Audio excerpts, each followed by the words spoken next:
هل تعاني من ضيق التنفس أو السعال المستمر أو وجود المخاط الأصفر أو الأخضر أو الشعور بالإرهاق وألم المفاصل أو الحمى؟ إذا كان الأمر كذلك فربما تكون قد تعرضت لالتهاب في الصدر. عليك أن تعلم أنك لست وحدك تعاني من ذلك، فحالات التهابات الصدر شائعة جدا وغالبا ما تظهر بعد أو مع عدوى الإنفلونزا أو نزلات البرد. في بعض الأحيان يمكن أن تكون الأعراض شديدة، وفي أوقات أخرى تكون معتدلة حيث تختفي من تلقاء نفسها. لكن هل تعلم أن هناك علاجات طبيعية يمكنك استخدامها للمساعدة في تسريع الشفاء؟ في هذا الفيديو سنقوم بتغطية 7 طرق طبيعية لعلاج التهاب الصدر يمكنها أن تساعدك في تنظيف رئتيك وتجعل التنفس لديك أسهل. إذا كنت مستعدا دعنا نبدأ.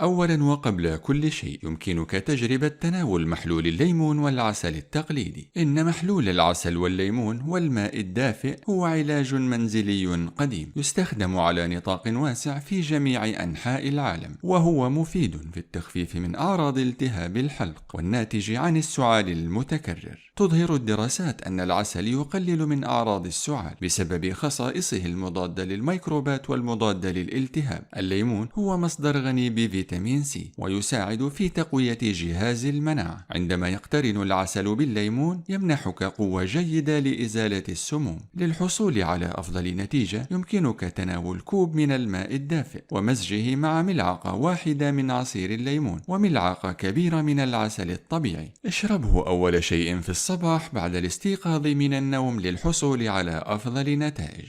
ثانياً، لعلاج التهاب الصدر عليك مقاومة الجفاف والبقاء رطبا. إن 70% من جسم الإنسان تتكون من الماء، لذلك من المهم دائما محاربة جفاف الجسم، وخاصة عند وجود التهاب في الصدر يسبب الجفاف. الجفاف يزيد من كثافة الإفرازات المخاطية في الرئتين مما يصعب خروجها من الجسم خلال السعال. كذلك تحدث معظم التهابات الصدر أثناء الشتاء والذي يصادف موسم الجفاف. هذا يعني أن جسمك عليه أن يعمل بجهد أكبر لمنع الجفاف. إن تناول من 2 إلى 3 لترات من الماء يوميا يمكن أن تساعد في ضمان منع حصول الجفاف. ثالثا، استخدام الرطوبة واستنشاق البخار. أحد أهم أسباب تفاقم الأعراض خلال فترة العدوى هو جفاف ممرات الأنف والشعب الهوائية، وإن استنشاق البخار هو وسيلة رائعة لمواجهة هذه الأعراض وتهدئة وترطيب مجاري التنفس. جهاز الترطيب ينتج البخار ويوزعه في جميع أنحاء الغرفة، بذلك يصبح من السهل استنشاقه عبر المجاري الهوائية مما يوفر الراحة ويساعد على الاسترخاء. وفي حال لم يتوفر جهاز البخار والترطيب هناك طريقة أخرى سريعة لاستنشاق البخار، وهي ببساطة الاستحمام بالماء الساخن الطبيعي، حيث سينتج لديك بخار الماء دون الحاجة لإنفاق أي مبلغ إضافي.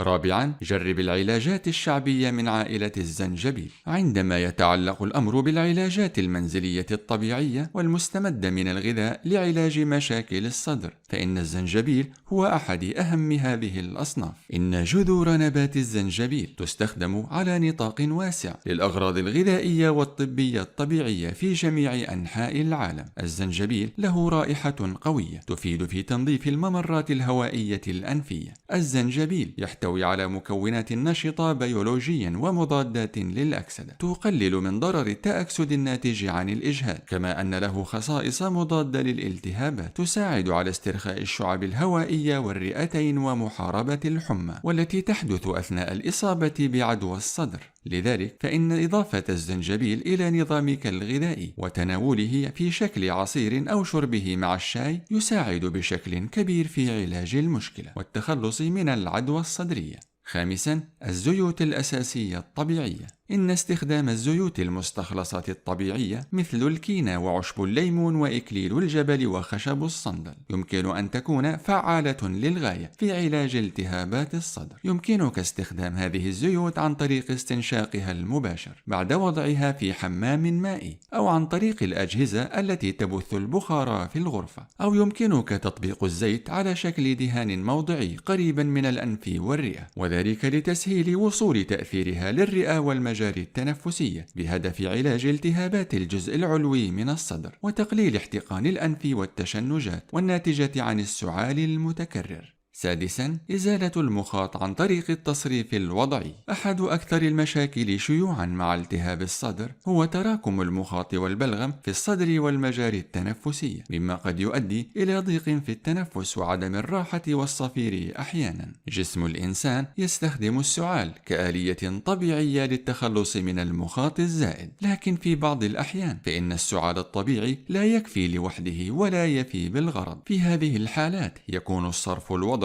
بمثابة وسيلة فعالة لتنظيف الرئتين، ويحدث ذلك ببساطة عن طريق تعديل وضعك الجسدي. هذه التقنية تستخدم الجاذبية الأرضية لإزالة المخاط والإفرازات الزائدة. يمكنك الاستلقاء على بطنك، وبحيث يكون الوركين أعلى من مستوى الصدر عن طريق وضع الوسائد تحت ساقيك. هذه الوضعية تميل الجسم للأمام في محاولة لتصريف المخاط من الأجزاء السفلية للرئة إلى الأجزاء العلوية، مما يسهل إخراجها بسهولة أكبر من خلال السعال. ضع في اعتبارك أن التصريف الوضعي لكبار السن يفضل إجراؤه تحت إشراف معالج الجهاز التنفسي أو الطبيب. سابعاً، استخدام الأدوية التي لا تحتاج لوصفة طبية. لا تفهمني بشكل خاطئ، فالعلاجات الطبيعية رائعة، لكن إذا كانت الأعراض شديدة جدا ولا تطاق فهذا هو الوقت المناسب للبحث عن بعض الأدوية والتي لا تستلزم وصفة طبية، والتي قد تساعدك بأشكال مختلفة، مثل تدليك الصدر البخاري ومسكنات الألم ومزيلات الاحتقان. دهونات تدليك الصدر متوفرة بكثرة وتوفر راحة سريعة من احتقان الصدر والسعال.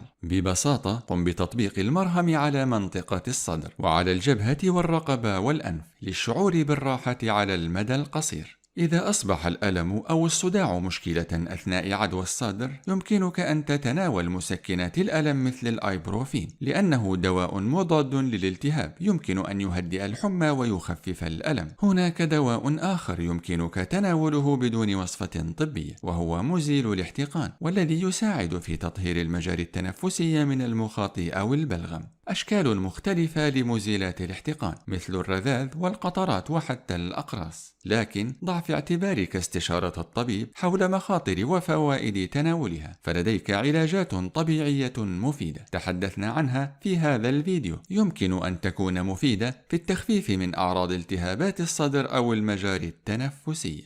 إن أعجبك الفيديو لا تنسى الإعجاب والاشتراك في القناة.